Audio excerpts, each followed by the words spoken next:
To catch can or to not catch can. This is going to be short and sweet, as simple as I can put it, to help you make a decision if you should put a catch can or not. I'd like to start off by saying I couldn't give a stuff whether you put a catch can on your vehicle engine or not. It doesn't make any difference to me. That's your vehicle. People are saying opinions are split 50-50. It's really hard to make a decision whether you should put a catch can or not. Well, the easiest way to make a decision is really the same as anything in life. If you understand it, then you're informed to be able to make an informed decision and make the right decision because you understand the systems and how it works. So once again, I'm going to explain the two different systems that cause the problem, or that people say cause the problem. And we'll just go through a few myths, really. There is some, again, opinions, myths, and how much difference some things really make. And then you've got the absolute fact of the matter, what makes a big difference.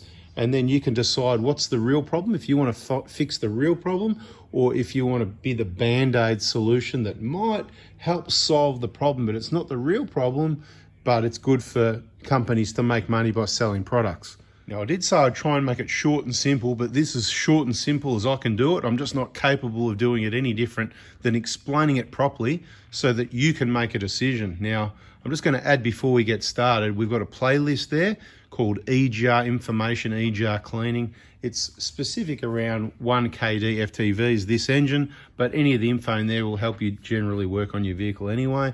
And you might just pick up some info by watching videos in that playlist. And I've certainly explained this before, but hopefully I can do a better job this time. Now remember, I could sell catch cans, but I don't.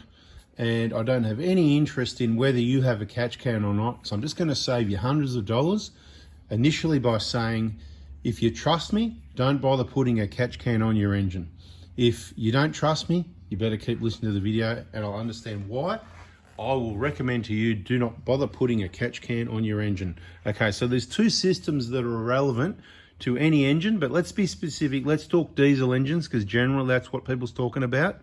That's what people's talking about, right? So, you know, you can put a catch can on a petrol engine. It could be for different reasons, high compression, burning oil, and you want to catch it, put it back in the sump and whatever. But in this case, there's intakes of diesel engines clogging up with claggy black soot stuck to oil. That's what it is. It's claggy black soot stuck to oil, and it's just caking up the intake.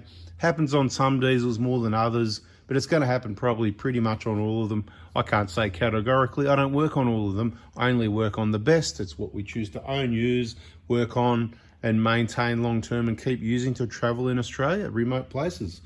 Bada bing, bada boom. So there's two systems you need to understand, okay? One is called PCV or CV, if you like, positive crankcase ventilation or crankcase ventilation.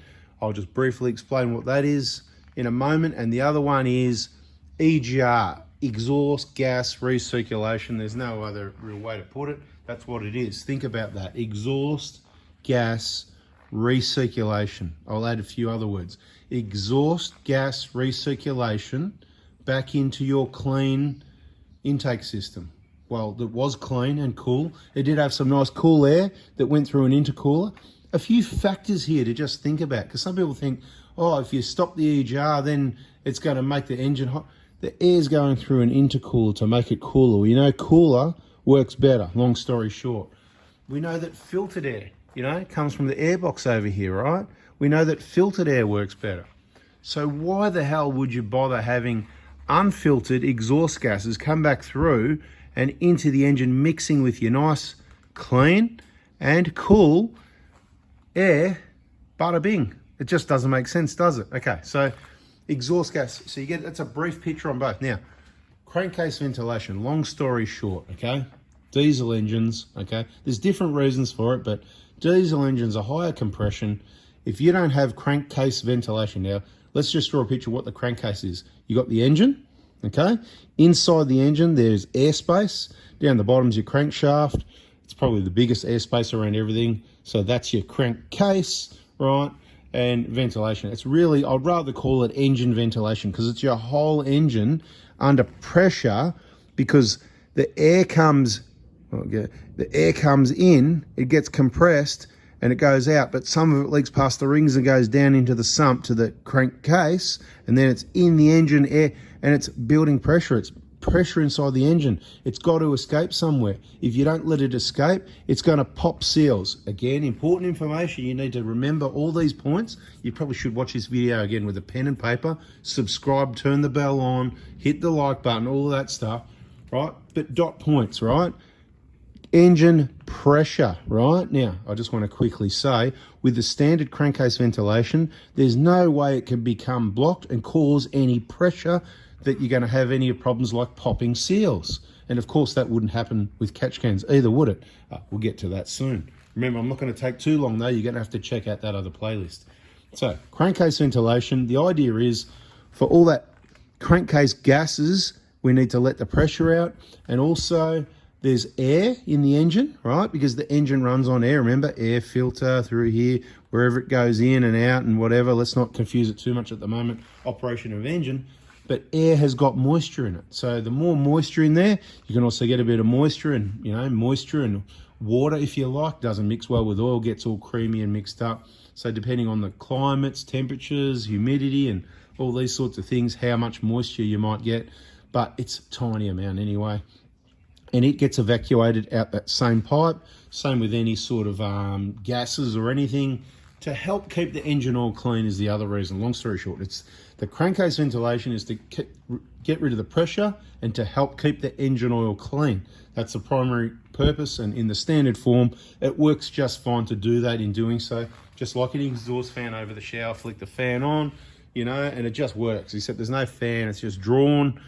Let's not get too technical about it. Now, the other system, EGR, exhaust gas recirculation, as dumb as it is exactly what you're thinking. It's a bit like the food we ate recirculation. Imagine that, you know, stick a tube up there, catch that, and just walk around with it in the side of your mouth. You can still eat, right? So, you know, it's like this is eating clean air that's intercooled, beautiful, right? And that's what the engine loves. So you're eating your you're eating a double bacon, double cheese, egg roll in the morning for breakfast at 11:30 a.m. You're absolutely starving, and you're just loving it with a bit of tomato sauce. What do you put in the comments? Tomato sauce or barbecue sauce? But double cheese, double bacon, shortcut, of course. And let's just bugger it. Let's go 2 eggs, or at least a double yolker.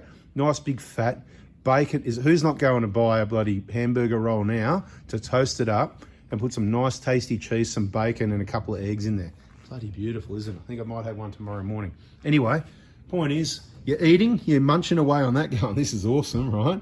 But you've got a tube in the side of your mouth as well. And every now and then when you need to push some out, you just push and it just keeps feeding through that tube in the side of your mouth. Well, that's what's going on with the exhaust gas recirculation. Obviously, cold air that comes through the airbox that gets cooled down at the intercooler is just going to work way better than taking the dirty old exhaust gases. Now, this is where dirty filters and dirty sensors and old flogged injectors make things even worse. And that's why we've got the injector kit available. This is an ad for injectors, but if you're ever going to buy injectors and look after your 1KD, keep watching the videos playlist, how to buy my kits.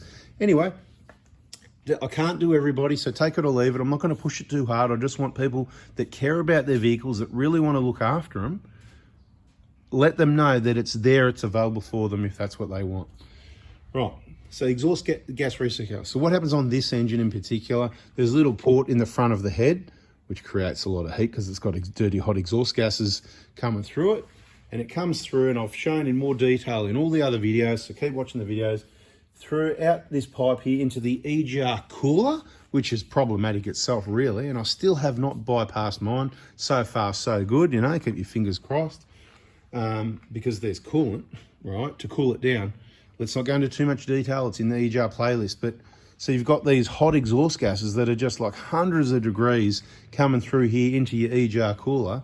So it's a really hot thing, you know, it's like really hot. Oh, hang on, this is too hot. So let's put a box full of coolant, and that's where this hose goes. It goes into the heat exchanger, the EGR cooler, and it basically helps cool it down from probably hundreds of degrees down to maybe 100 or 2, you know what I mean? So still really hot.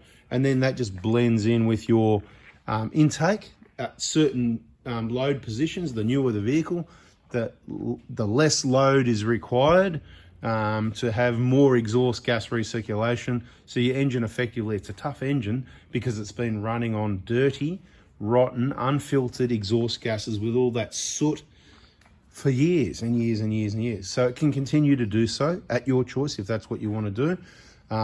So what happens there is, so that sounds like a problem, doesn't it? Doesn't exhaust gases, doesn't matter what diesel, pretty much they've all got this, right? You know, I've got a tractor, it doesn't have EGR, it doesn't have DPF. Maybe it's got I don't know. I've got to go and have a look at it. I wouldn't know. It's a Kubota, who knows? You know, what is it? Yeah, anyway, that's another story. We'll do another video. But it certainly hasn't got a DPF.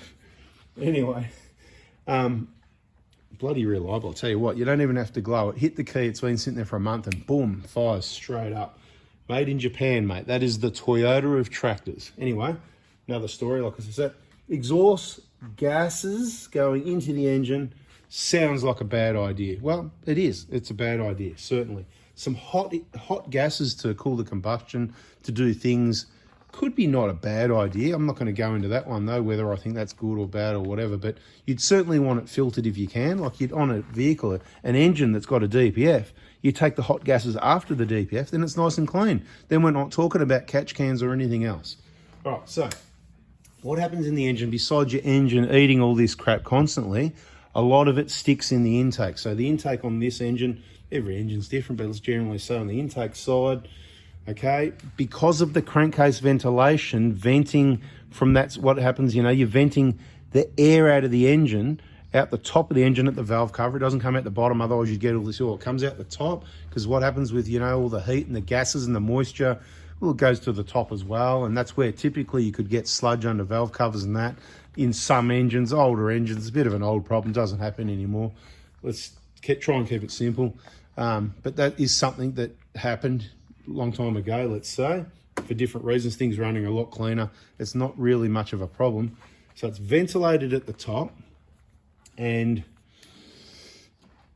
it's not a big deal. So there's no way anything can go wrong with that crankcase ventilation, but in doing so, it takes a bit of, there's oil mist, oil vapor in that air, right? It's a very small amount, because where that oil is coming from, that's your sump. And you know, if this engine holds 7 litres, and at the end of 10,000 k's, you drain the oil and about 7 litres comes out, then however much oil isn't used, you've burnt some, plus some of it could have gone out your crankcase ventilation, which it's not really measurable. When I service these engines for the last 20 years, whatever it is, I haven't noticed any oil missing, other than a couple of engines that have had issues either with air filters, which I don't even, you know what, let's not even go there, because it just really hasn't happened, you know, not on these engines.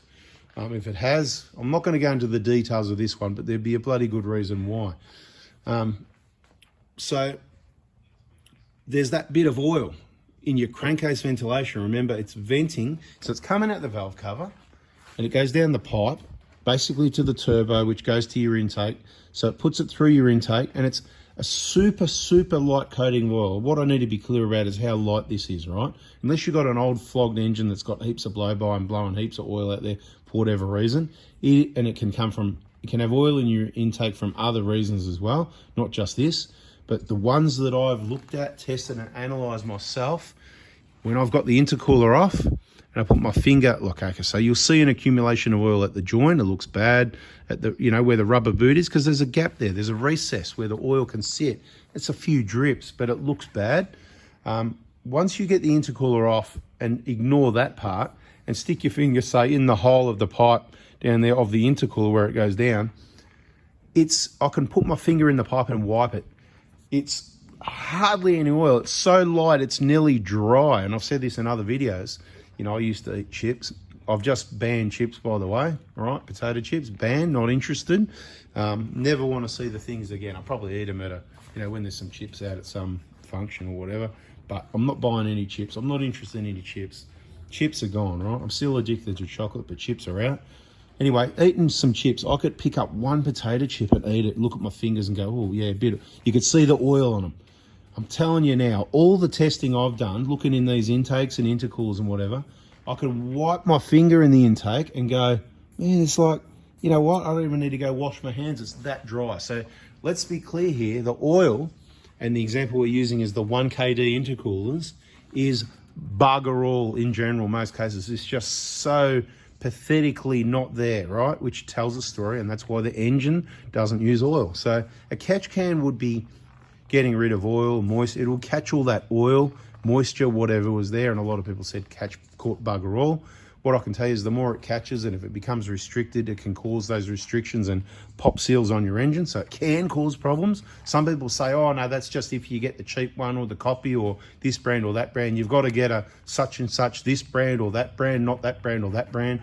I don't really care about all that crap. It's money. It sits up here. It's untidy. Some of the brackets are crap. The hose works crap. They leak. It's just, you don't need it. This vehicle's never had one. It doesn't need one. Any of my vehicles, none. I've never purchased a catch can in my life. I've taken plenty off cars though, because people watch videos like this, which is why you probably should subscribe and start listening to the right stuff. Okay, so there's bugger all oil in there, so we're not worried about the oil. But apparently there is enough oil that comes into the intake that when this EGR does its thing, which we already worked out was a bad idea already, right? We already worked out it was a bad idea long ago. It's a bad idea eating your own crap, right? Long ago, right? I mean, if you were desperate, like if you were out in the bush starving or something, would you maybe eat a bit of your own? Is it better than nothing if there was no food? Like on a desert, right? Let's say you had water and crap. You're better off just to drink water and die, or you eat a bit of crap is going to help? I don't actually really know. I don't think I'd do it. I'd go, just, mate, I know where I'm going. Happy days, mate. I'll just take me. I'm gone, mate. You know what? I'll take the water. I'll go investigate around, have some fun, and when you're finished, right? As long as you know where you're going, because if you don't know where you're going, you could be in all sorts of trouble. But that's another video as well. That's separate. So the EGR cooler, what it's doing, it's cooling it down. Okay, no worries. It can cause some issues as well, the EGR cooler. So the whole EGR and anything related around it, bad idea. Just put the catch can with it, right?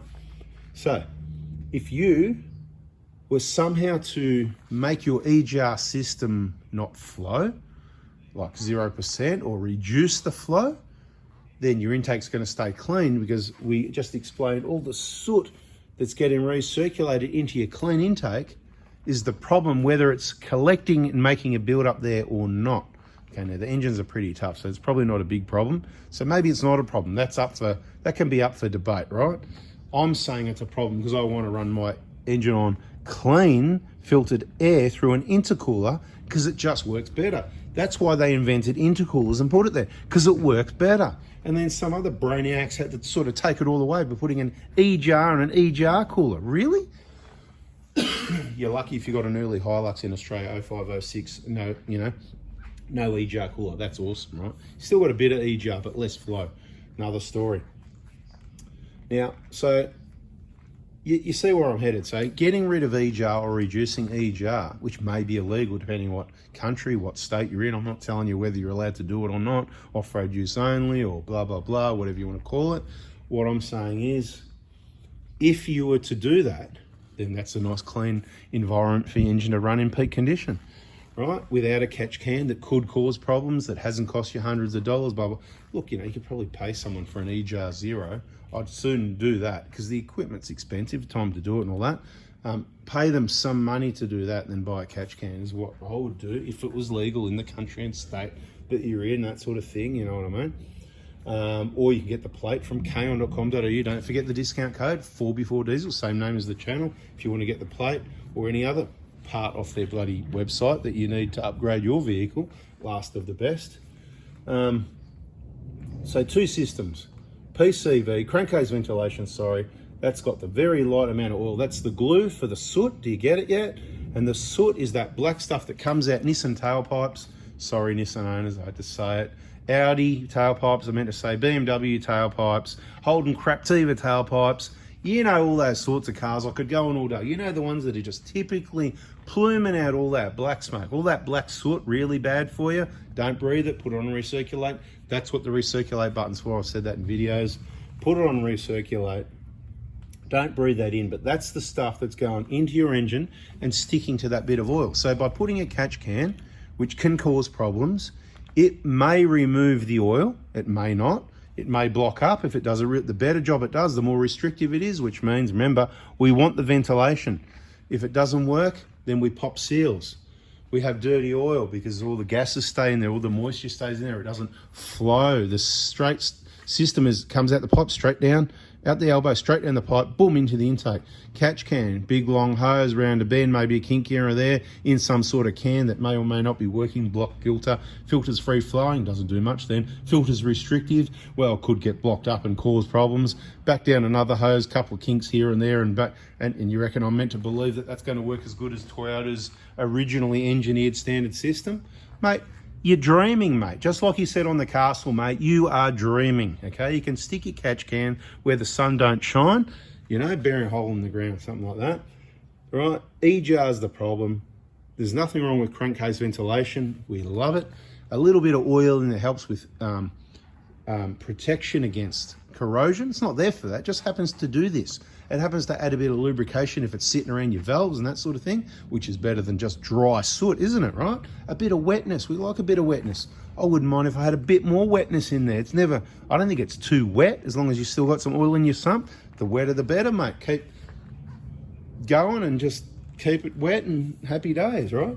Anyway, so, bada bing. I've talked a while, I've done pretty good, haven't I? I mean, I said it was going to be a quick video. I'll tell you what, that's a bloody awesome explanation, isn't it? Without any fancy editing on diagrams and things and all these pictures they put up. And there's the link for that one and that one there. You just got to go to my channel and check the playlist. All the info you need is there. Watch the videos, subscribe, turn the bell on, don't miss another video. A lot of important information. A lot of people are just discovering the channel and finding that out. That's awesome. I'm here to help. That's what I'm doing. Like I said, you know, you can buy an injector kit or not. You can buy a BFE kit. You can buy wheel bearings or not. You can hit me up the Dobinson's kit Tuesday morning. It's just all the stuff I use on our cars. I can't do any more than that. I'm maxed out. I can't do everybody's. That's why I've told you about lsiauto.com.au and the discount code 4B4 diesel for your horsepower rotors and genuine pads, value for money, and your oil filters. And everyone shares the Penrite deals on our Facebook groups. If you're in Australia, you've got a Prado, join Oz Prado crew on Facebook, answer the 3 questions, as long as you're decent. We've got a client-only group. Keep watching the videos, you'll figure it all out. If you don't watch the videos, you won't figure it all out. It's up to you whether you want a catch can or not, it doesn't bother me. You bring your car in for something and it's got a catch can, I don't care, it doesn't bother me, right? I'll just go, oh, okay, you know. I won't understand why you made that decision. Well, I will. I'll just go, he didn't watch the videos. He didn't really take the time to watch the videos to understand it. And if anyone's made it this far, 20 minutes, 30 minutes, whatever we're up to, because I'm really going for it now. You know, whatever. Good luck. I don't care, right? So, EGR, dirty stuff, sticking to the oil, which is the glue. Remove the glue with the catch can. Might work, might not work. You know, let's just pretend it does work. So then you've got dry abrasive soot going straight through your engine instead of sticking to your intake, which you'd have some of that anyway. It's just some sticking, some going through. But once you remove the oil, it's all going through, which I reckon there was heaps going through anyway. So look, you want to keep an engine clean in mint condition. Give you another thing, right? How often do you like doing oil changes? You like doing every 5,000? You want to do every 2,000? You want to do every week? Do an oil change every weekend? What makes the engine all black in modern diesel engines is the EGR system. It's as simple as this, right? So the way engines used to be, say this when it was a 1kZ, it was a bit less efficient and they sprayed the fuel in, well over here, right? And a lot of it passed the rings and all got black really quick, which is why the owner's manual said 5,000k oil changes, right? And that's awesome. Then the 1KDs came out and they went back to 10,000. Well, the engine's a lot cleaner and more efficient, direct injection and all that, and the oil does stay a lot cleaner. But the biggest problem was this EGR flow, because remember, if your engine's sucking its dirty poop, that's what's going on in the explosion in the cylinder. You need to understand how engines work a bit. You know, piston, combustion chamber, compression, boom, right?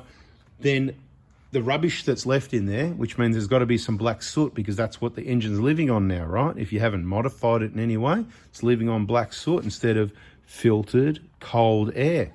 What do you think is more efficient? What do you reckon is really going to save fuel? Anyway, you work that one out, right? But the black stuff in that combustion blows past the rings into the oil. And that's where it is, it's in the oil. Your oil goes black really quick. It's getting soot loaded much quicker. If you don't have the EGR flow, and you have a nice, clean, efficient engine, clean air filter, clean MAF sensor, fresh injectors, 7 years, 170. Watch the videos in the injector information playlist. right, and it's running sweet like this one, the engine oil just stays clean. Let's just do a random, while I'm waffling, let's just do a random, pull the dipstick out, let's have a look. I don't know when the oil change was on this, 6 months ago. You won't even be able to see it on the dipstick, see? Like I said, where's the black C? You can see on that side. Look, it's golden, mate, right? I can tell you now, I haven't done any oil change any time recently on this, not for months. And most people will take their cars for a service, and if they're not watching this video, probably to the bloody kids at the Toyota dealer. And lucky if you get an oil change, and you'll think you won't get an oil change, because as soon as they drain it, put the oil in, pull the dipstick out, it's black already. Because there's so much soot in your oil, right? There's so much soot in there that, and you're not getting all the oil out, it's black straight away. This thing, mate, I can leave that oil for 10,000, 20,000 Ks. And I reckon, let me think, recently did I do that? Which cars did what? I'm quite regularly doing trips over 10,000 Ks and I leave the oil because it does it in a month or two and it just doesn't matter. It's engine hours. Other information, really important, just like this one. So subscribe, turn the bell on, and we'll talk about engine hours instead of engine kilometers again in another video sometime later. Thanks for watching. Hope you get it. Hope you can now decide with that information whether you want to catch can or not on your diesel, whether you want to leave it standard, whether you think you're going to save the planet or save people, whatever you're going to save, or whether you're going to do something with that EGR, depending where you are in the world, what country, state, grey area, get your lawyer, work out if you're allowed to do it or not. Maybe you don't care. I'm just saying you need to be aware of legalities of things. Try and stay legal if you can, but sometimes there's some silly things and, you know, it's very hard, let's just say. Thanks for watching. Bada bing, bada boom. Catch you in the next one.